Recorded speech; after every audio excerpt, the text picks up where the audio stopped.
আসসালামু আলাইকুম রহমতুল্লাহি ওবারাকাত। 26শে ডিসেম্বর মাসের প্রথম জুমা, পবিত্র শুক্রবার।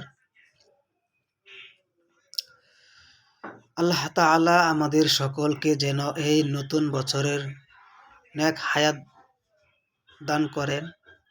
আল্লাহ তাআলা আমাদের সকলকে যেন মাফ করে দেন। আসুন আমরা সকলে 5 ওয়াক্ত সালাত আদায় করি, আল্লাহ তাআলার কাছে ক্ষমা চাই। আল্লাহ যেন আমাদেরকে ক্ষমা করে দেন।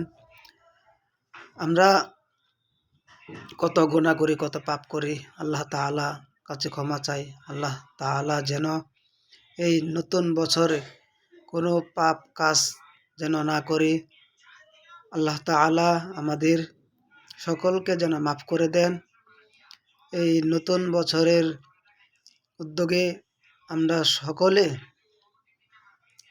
যেন ভালো হয়ে যাই, আর যেন কোনো ভণ্ডামি না করি। আসুন সকলকে আমি আহ্বান জানাই, সকলে যেন 5 ওয়াক্ত সালাত ঠিকমতো আদায় করতে পারি। আল্লাহ তাআলা যেন আমাদেরকে কবুল করে নেন। আমিন।